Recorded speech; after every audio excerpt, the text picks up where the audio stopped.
Hey guys, welcome back to my channel. I wanted to share something with you. I did a video a few days ago about, the holidays, Christmas and all that. And it's your business what you do, but I have a word on that too. But I wanted to share something with you that, so when people say the Father's talking to them, I hear a lot of people, because sometimes I wonder, am I really? Did he really say that to me? But he always gives me confirmation. And everybody else. But I don't always get on here and tell you guys stuff because some of it's not for you. And other people put it out there. So I'm like, they put it out. I don't need to. Well, I was doing, usually when he talks to me, I'm doing dishes. Okay. That's typically when I find that he's talking to me. And that's when I'm usually either deep in thought or not thinking at all. And so last May, for instance, I was doing the dishes and I can't remember what I was thinking about, but I wasn't thinking about music, wasn't thinking about the end of the world, wasn't thinking about nothing of that. I was thinking about something else. I don't remember what, but all of a sudden I hear, now I don't hear with my ears and I don't hear with my brain. It's almost like, I don't know what telepathy is like, but it's almost like that. I would guess. It's not like someone's in the room with you or anything, but what you hear in your spirit, it's like within your body you hear it. It's weird, okay? That's all I can tell you. And this is and he's saying to me, don't you know it's the end of the world and you don't seem to love me anymore, something like that. And I was floored. I was floored. And I was going to do a video on it. I want to prove it to you because, again, on my recorder on here, it shows the date that I was recording. I think it was May 19th or something like that. The date that I started recording it because I was going to do the video back then. And then I didn't do it because Tamara Magdalena, Magdalene, Yeshua, that girl, she did a video 2 months later and she put that same song in there. So you tell us the Father ain't talking. I don't even know who she is. I don't even know what state she's in. I don't know nothing about her other than her videos are amazing. So when she put that video up, I went, oh my goodness, he's talking to us. Okay. And he talks to me quite often and sometimes he goes months without talking to me and I kind of get sad, but then, okay. Anyway, the reason I brought that up is because today I'm doing the dishes. I just did that video about the holidays, right? And I'm doing the dishes and I was thinking about all kinds of stuff and I was like, and all of a sudden I just told myself, Lena, shut up, let him talk to you. I told myself that in my own head.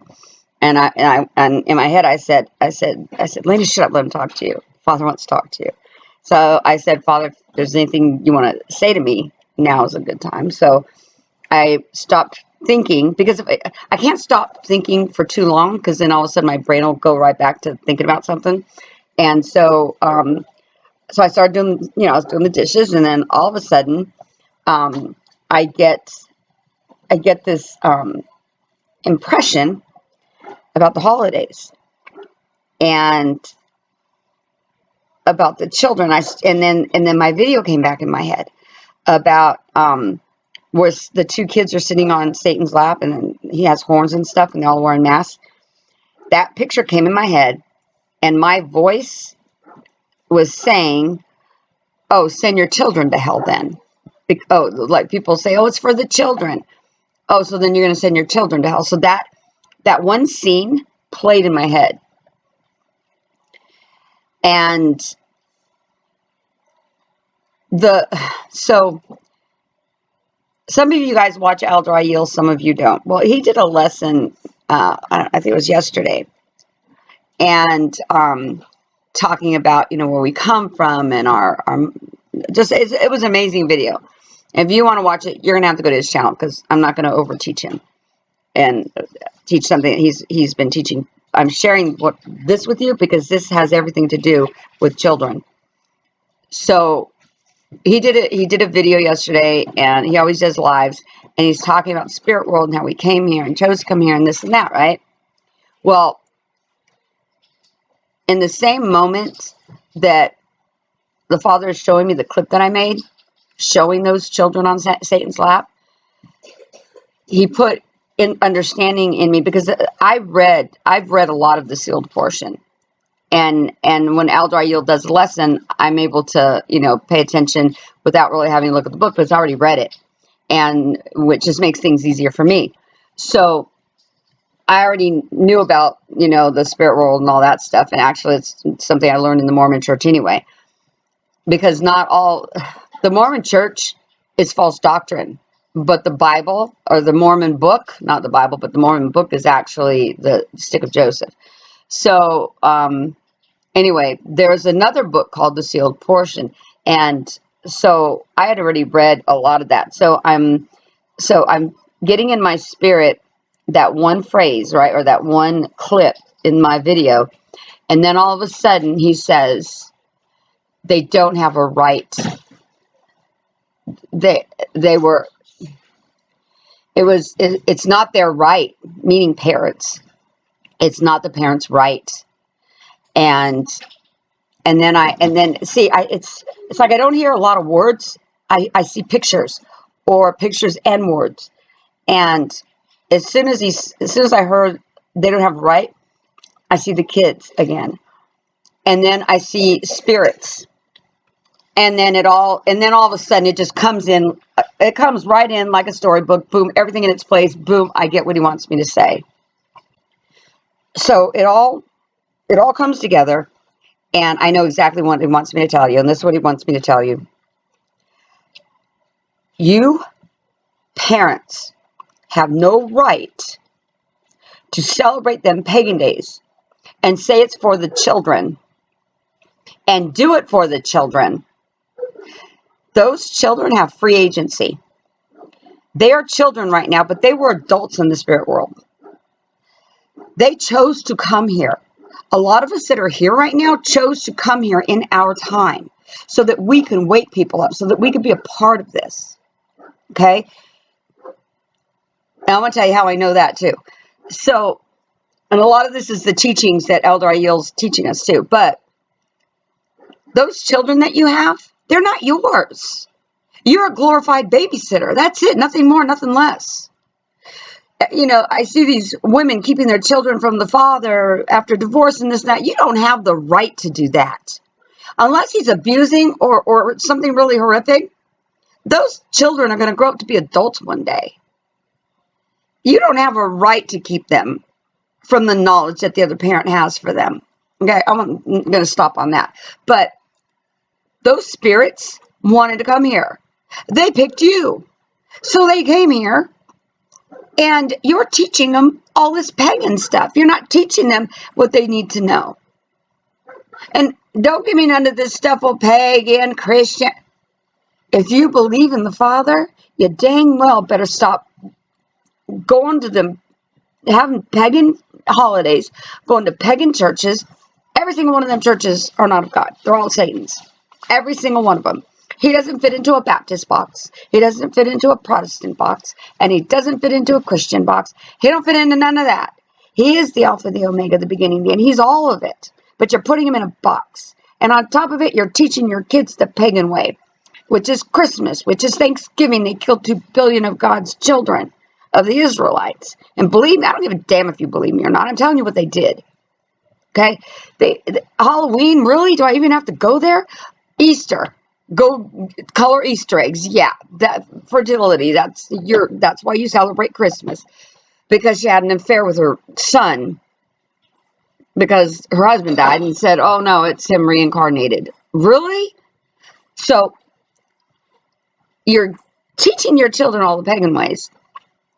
You have 365 days to celebrate the Father, and you do none. Oh wait. Christmas midnight mass you go to. And Easter Mass you go to. I'm sorry. I'll give you a little bit of leeway on that one. The rest of the time you don't go. Or when you go, you're thinking about something else. You're not paying attention. What you're doing is going to send those children to hell. Those children came here to be taught by you so that they can wake up and go back home. And you're failing them. You are failing them so bad. The Father wants you to know that what you're doing is wrong, and you have no right, because they have free agency. They came here to be born in our time. They came here to watch all this take place, and because you don't teach them, they don't know what's going on, and they're going to hell. And so are you. Any of these days you celebrate, you think you're going to go to heaven? You think he's going to come and pick you up? No. No, because he's going to see all them demons in front of your house, and oh yeah, they belong to Satan. They belong to him. Fine. The next house is his because they're waiting. You could believe me or not, but I am telling you, with everything that's going on in the world, Austria's already, look what they're doing over there. Yeah, in Australia, they're rounding up the indigenous people, which really explains the whole Christopher Columbus thing. They're putting them in FEMA camps. Okay? Why the indigenous? Why? Same thing. Why Christopher Columbus came here to murder the Israelites in America, which were the indigenous people. And I'm not talking about that. Yeah, I'm sure there were groups of people that cannibalized, just like we have today. So let's not single anybody out. But the true Israelites didn't. They were more vegetarian. That's why he came here. And that's why you ate your turkey. That's why you celebrated that day. You think the Father's happy? You think he's going, oh, but it's in their heart. No, he says specifically your heart's a liar. So all you parents that are like, oh, no, we have to celebrate Christmas. It's for the children. You don't have a right. You do not have the right to celebrate those days with those children. Those children are not yours, they're the Father's. You are a glorified babysitter, nothing more, nothing less. And if you cannot take care of those children, if you cannot watch those children for him and lead them in the right direction so they can go back home, you have no right, and you're going to go to hell. You're going to suffer for what you're doing. And I hope I'm scaring the hell out of you. I hope I'm opening your eyes. You don't have money anyway. Talk to your children. Explain to them why. Teach them. Because time's running short. And they chose you because they thought you were going to wake them up. That's why you were chosen to be their parent. Now, I know this video is harsh. I know that it's straight and to the point. And some of you are going to be offended. Well, instead of thinking about how offended you are, start thinking about what's going to happen to these people. And I love them enough to be stern in my videos.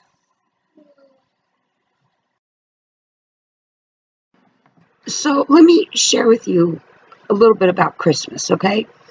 So it was the New England colony that started it. And they would celebrate it with drinking and all this craziness.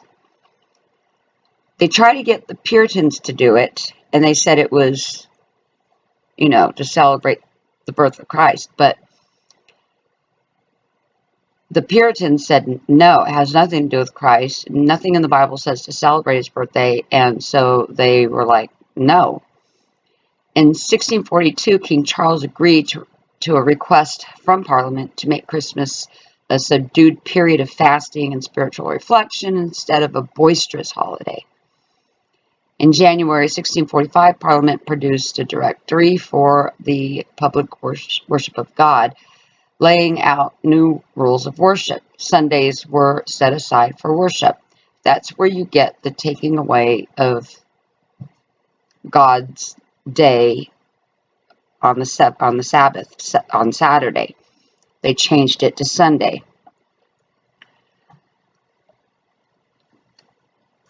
So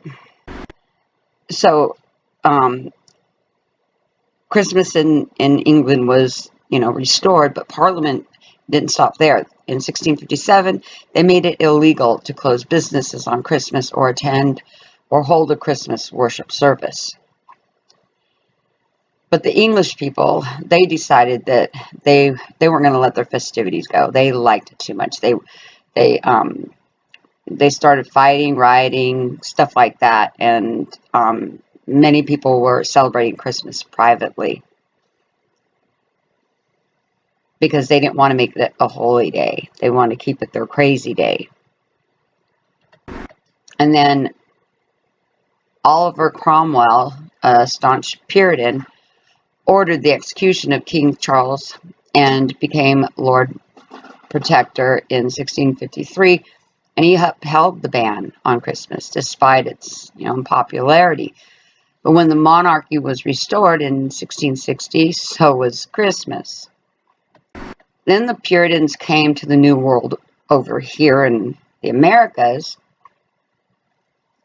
and they're very unhappy with the Church of England. So they immigrated to the New World and settled in Massachusetts. And they embarked on a hard life shaped by staunch Christian beliefs and brought along their conviction that Christmas was a holiday for sinners and shouldn't be observed. So celebrating Christmas, basically, it was discouraged and it was punishable, offense in 1659.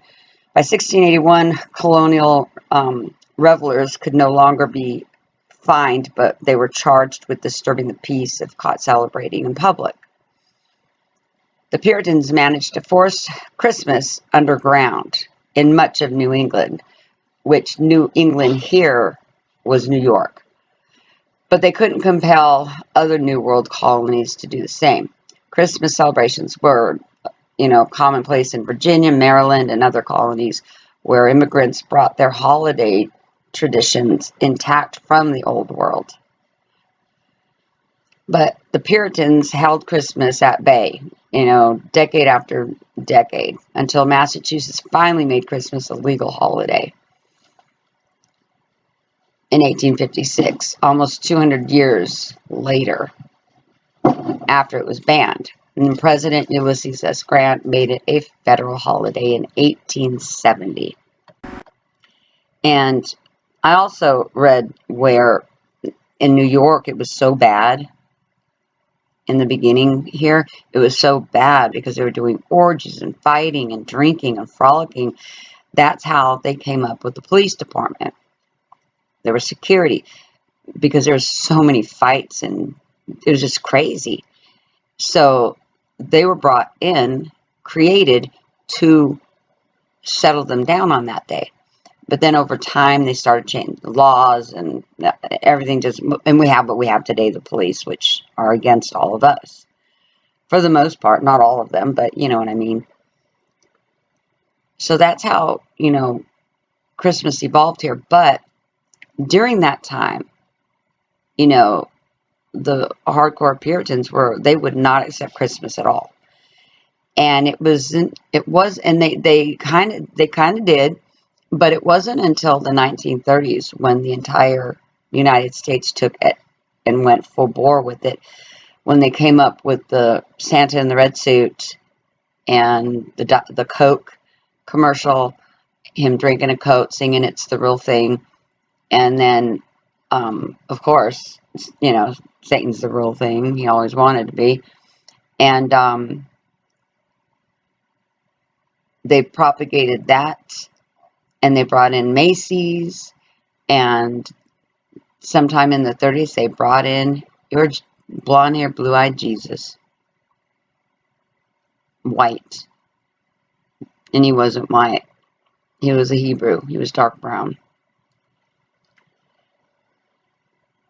So the whole thing just melded together, like the way it was twisted, just insane. Then, just like everything else, it got all twisted because in the last, 10 years, maybe a little bit more, atheists and, Satan worshipers, all of them started, with the, we don't want them to say Christmas. We don't want them to say Happy Holidays. We don't want them to celebrate it in the schools, and we don't want them to do plays, and we want to keep God out of it, and da-da-da.